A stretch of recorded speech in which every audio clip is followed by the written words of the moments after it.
ಒಟ್ಟಾರೆಯಾಗಿ ಈ ರಾಜ್ಯ ಪ್ರವಾಸದ ಹಿನ್ನೆಲೆಯಲ್ಲಿ ಎಲ್ಲ ರಾಜ್ಯ ಮಟ್ಟದ ಹಿರಿಯ ಮುಖಂಡರುಗಳು ಪಕ್ಷವನ್ನು ತೆಳುಮಟ್ಟದಿಂದ ಕಟ್ಟಲೇಬೇಕು ಅಂತಕ್ಕಂಥ ಸವಾಲನ್ನು ಸ್ವೀಕಾರ ಮಾಡಿ ಹೊರಟಿದ್ದಾರೆ. ನಾನು ಈ ಸಂದರ್ಭದಲ್ಲಿ ಹರಿಹರ ತಾಲೂಕಿನ ಎಲ್ಲ ನನ್ನ ಆತ್ಮೀಯ ಜನತಾದಳ ಪಕ್ಷದ ಕಾರ್ಯಕರ್ತ ಬಂಧುಗಳಲ್ಲಿ ಶಿವಶಂಕರಣ್ಣವರ ಎದುರುಗಡೆ ಒಂದು ಕಳಕಳಿಯಾದಂಥ ಒಂದು ಮನವಿಯನ್ನು ಮಾಡಲಿಕ್ಕೆ ಇಚ್ಛೆಪಡ್ತೇನೆ. ನಾವು ಪಕ್ಷವನ್ನು ಎಂಥ ಕಷ್ಟಕಾಲದಲ್ಲೂ ಕೂಡ ನೀವು ಯಾರು ಕೂಡ ಧೃತಿಗೆಡದಿರ ಪಕ್ಷವನ್ನು ಕಟ್ಟಿ ಬೆಳೆಸಿದ್ದೀರಣ್ಣ. ಆದರೆ ಇವತ್ತು ನಮ್ಮ ಮುಂದೆ ಸಾಕಷ್ಟು ಸವಾಲುಗಳಿದೆ. ಅದರಲ್ಲಿ ಬಹುದೊಡ್ಡ ಸವಾಲು ಕಳೆದ ಸಂಸತ್ ಚುನಾವಣೆಯಲ್ಲಿ ನಾವು ಮತ್ತೆ ನಮ್ಮ ಮಿತ್ರ ಪಕ್ಷವಾಗಿರ್ತಕ್ಕಂಥ ಭಾರತೀಯ ಜನತಾ ಪಾರ್ಟಿ ಪಕ್ಷದ ವರಿಷ್ಠರ ಒಂದು ತೀರ್ಮಾನ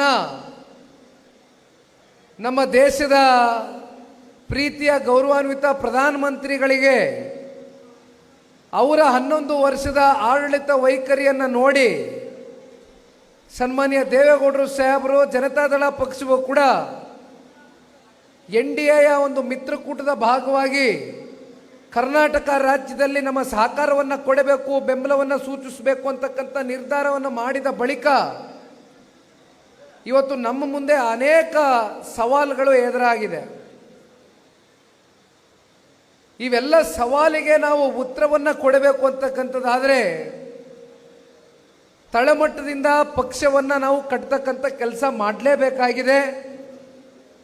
ನಮ್ಮ ಕ್ಷೇತ್ರಗಳಲ್ಲಿ ನಮ್ಮ ಜಿಲ್ಲಾ ಪಂಚಾಯಿತಿ, ತಾಲೂಕು ಪಂಚಾಯಿತಿ, ಗ್ರಾಮ ಪಂಚಾಯಿತಿ, ನಿಮ್ಮ ಯಾವುದೇ ಸ್ಥಳೀಯ ಚುನಾವಣೆಗಳಲ್ಲಿ ನೀವು ಯಾವ ರೀತಿ ಪಕ್ಷವನ್ನು ಬೇರೆ ಮಟ್ಟದಿಂದ ಮತ್ತೆ ಹೋರಾಟದ ಹಿನ್ನೆಲೆಯಲ್ಲಿ ಸ್ಥಾಪನೆ ಮಾಡ್ತಿರೋ ಅಷ್ಟು ಸನ್ಮಾನ್ಯ ಕುಮಾರಣ್ಣ ಅವರಿಗೆ ಮುಂಬರ್ತಕ್ಕಂಥ ದಿನಗಳಲ್ಲಿ ವಿಧಾನಸಭಾ ಚುನಾವಣೆಯ ಸಂದರ್ಭದಲ್ಲಿ ಸೀಟ್ ಹಂಚಿಕೆ ವಿಚಾರವಾಗಿ ಒಂದು ಮೇಲ್ಗೈಯನ್ನು ಸಾಧಿಸ್ತಕ್ಕಂಥದಕ್ಕೆ ನಿಮ್ಮೆಲ್ಲರ ಹೋರಾಟ, ನಿಮ್ಮೆಲ್ಲರ ಶ್ರಮ ಮುಂದಿನ ದಿನಗಳಲ್ಲಿ ಈ ಪಕ್ಷದ ಒಬ್ಬ ನಿಷ್ಠಾವಂತ ಕಾರ್ಯಕರ್ತರಾಗಿ ನಾನು ನಿಮ್ಮೆಲ್ಲರಲ್ಲೂ ಕೂಡ ಒಂದು ಅಪೇಕ್ಷೆಯನ್ನು ಇಟ್ಕೊಂಡಿದ್ದೇನಣ್ಣ.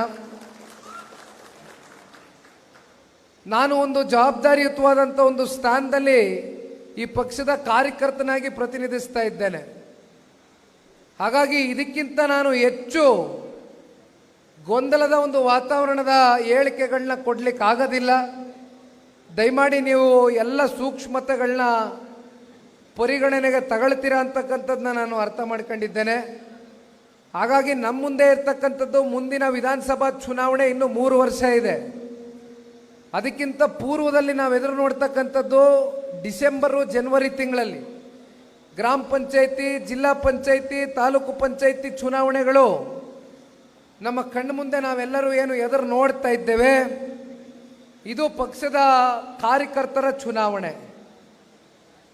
ಪಕ್ಷದ ಕಾರ್ಯಕರ್ತರು ಯಾವುದೇ ಪಕ್ಷಕ್ಕಾಗಲಿ ನೀವೆಲ್ಲರೂ ಬೇರುಗಳಿದ್ದಾಗೆ ಯಾವ ರೀತಿಯಾದಂಥ ಗುಣಮಟ್ಟವಾದಂಥ ಬೀಜವನ್ನು ನೀವು ಬಿತ್ತನೆ ಮಾಡ್ತೀರೋ ಅದು ಒಂದು ದೊಡ್ಡ ಎಮ್ಮರವಾಗಿ ಮುಂಬರ್ತಕ್ಕಂಥ ದಿನಗಳಲ್ಲಿ ದೊಡ್ಡ ಮಟ್ಟದಲ್ಲಿ ನಾಡಿನ 7.5 ಕೋಟಿ ಕನ್ನಡಿಗರಿಗೆ ಒಂದು ನೆರಳಾಗಿ ಪರಿವರ್ತನೆ ಆಗ್ತಕ್ಕಂಥದ್ದಕ್ಕೆ ನಮ್ಮ ಕಾರ್ಯಕರ್ತ ಬಂಧುಗಳು ನೀವೆಲ್ಲರೂ ಕೂಡ ಸಮಾಜಮುಖಿಯ ಕೆಲಸಗಳನ್ನ ಇವತ್ತು ಪಕ್ಷದ ಕಾರ್ಯಕರ್ತರಾಗಿ ನೀವೆಲ್ಲರೂ ಹಿಂದಿನಿಂದನೂ ಮಾಡ್ಕೊಂಡು ಬಂದಿದ್ದೀರಿ. ಮುಂದೆನೂ ಕೂಡ ನೀವು ಮಾಡಬೇಕು ಅಂತಕ್ಕಂಥದ್ದನ್ನ ಈ ಸಂದರ್ಭದಲ್ಲಿ ನಿಮ್ಮೆಲ್ಲರಲ್ಲೂ ಕೈ ಜೋಡಿಸಿ ಮನವಿಯನ್ನ ಮಾಡ್ತಾನೆ. ನಾನು 86 kg ಇದ್ದವಳು 71 kg ಬಂದಿದ್ದೀನಿ. ವಯಸ್ಸಾದ್ಮೇಲೆ ಸ್ಮಾರ್ಟ್ ಆಗಿ ಕಾಣ್ತೀರ ಅಂದ್ರೆ ಜಿನ್ನಿ. 126 kg ವೇಟ್ ಇದೆ. ನಾವು ಈಗ 114 kg ಲೆಕ್ಕ ಬಂದಿದ್ದೀವಿ. ಯಾವುದೇ ಸೈಡ್ ಎಫೆಕ್ಟ್ ಆಗಿಲ್ಲ. 84ರಿಂದ 50 kg ಬಂದೆ. ಆಮೇಲೆ ಸಣ್ಣಗೆ ಫಿಟ್ ಆಗಿದ್ದೀನಿ. ಅದಕ್ಕೆ ನಾನು ಯೂಸ್ ಮಾಡ್ತಾ ಇರೋದು ಜೀನಿ ಸ್ಲಿಮ್. 84ರಿಂದ 50 kg ಬಂದೆ. ಆಮೇಲೆ ಸಣ್ಣಗೆ ಫಿಟ್ ಆಗಿದ್ದೀನಿ. ಅದಕ್ಕೆ ನಾನು ಯೂಸ್ ಮಾಡ್ತಾ ಇರೋದು ಜೀನಿ ಸ್ಲಿಮ್. ಸಣ್ಣ ಆಗಕ್ಕೆ ಜೀನಿ ಸ್ಲಿಮ್ ಯೂಸ್ ಮಾಡದೆ ಹೆಲ್ದಿನೂ ಅದೇ. ನೀವು ಸಣ್ಣ ಆಗ್ಬೇಕಾ, ಹೆಲ್ದಿ ಆಗ್ಬೇಕಾ? ಹಾಗಿದ್ರೆ ಜೀನಿ ಸ್ಲಿಮ್ ಯೂಸ್ ಮಾಡಿ.